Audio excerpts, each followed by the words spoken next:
So I'm on my way to my first flight lesson. I'm just beyond excited.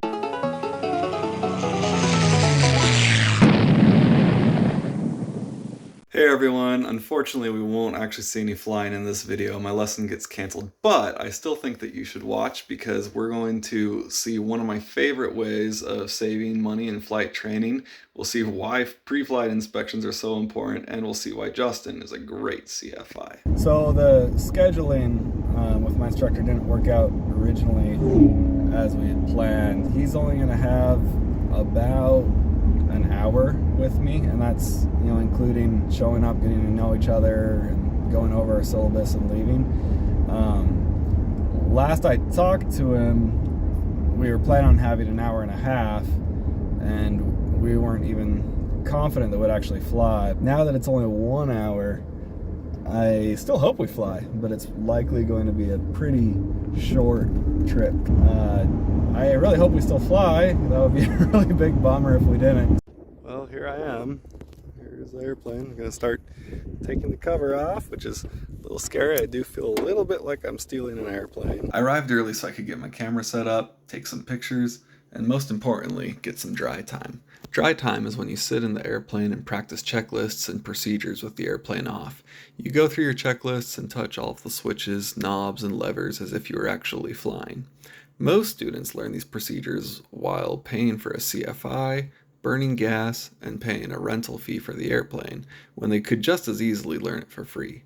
Of course, you'll probably need help from a CFI to learn some parts of it, but I was able to figure out most of it on my own. Pressure. Don't know where the oil pressure is. Lights is required. I have no idea what lights I need.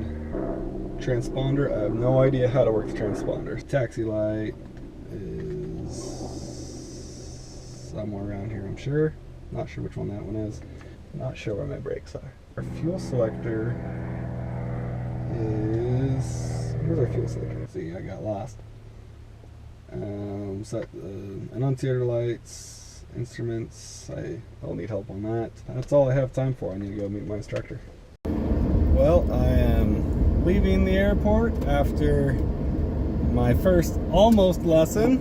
Well, long story short, did not fly, which of course is disappointing, but considering how excited I've been about this, you would think that I wouldn't just be disappointed, I would be devastated. But I actually still had a really good time and learned a lot. It was a pretty good experience overall, even though of course I would have rather flown. Something that really impressed me is, you know, he could have shown up and just said, hey, well, I've only got an hour, let's hop in the plane, let's go fly. But he didn't. He said, okay, well, you know, I've never been in this plane before, let's go find the documentation. I had to call some people in the club to find everything, because I didn't know where any of it was. But he went and he looked through the airframe logbook and the engine logbook and made sure that everything was the way it was supposed to be. And we did most of a pre-flight together. The most valuable part of the pre-flight, I think, was that we were checking the fuel vents to make sure they weren't clogged. And I looked in there,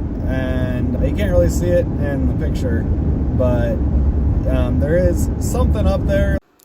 A fuel vent is a little tube that leads into your gas tank, which lets air in to fill the vacuum as gas is burned. If the vent becomes clogged, it could result in a vacuum that is strong enough to prevent fuel from flowing. So realistically, if we had flown with this clogged fuel vent, we probably would have been just fine, because I don't think the clog was actually airtight, and also we weren't going to be flying long enough to really generate a small vacuum. And then even if the fuel flow had been disrupted, one of the first items on the engine failure checklist is to switch fuel tanks, which would have fixed the problem right away. So I asked Justin if he would have flown with that clogged vent if we had time, and I really liked his response. His reply said that it's a slippery slope, and even if we probably would have been okay, it's good to mitigate the risk whenever we can. This tells me that Justin is the sort of instructor that's really going to keep me safe. So I really hope I get to fly again next time, but I learned some good things about pre-flight, and I think more important than that, I learned that the instructor that I've got right now is the sort of guy who is going to actually do a pre-flight instead of just checking off lists and saying they looked at everything. So, you know, I know that he's the sort of guy that's going to make sure he follows the rules, make sure he's careful, and make sure that he keeps both of us safe. So I was really pleased with that. Just hope I get to fly next time. Spoiler alert, I do get to fly next time, so make sure to subscribe and watch the next video when it comes out. More, a little bit more, a little bit more, right there. All right. And we're flying up to 80. How about that? Yep.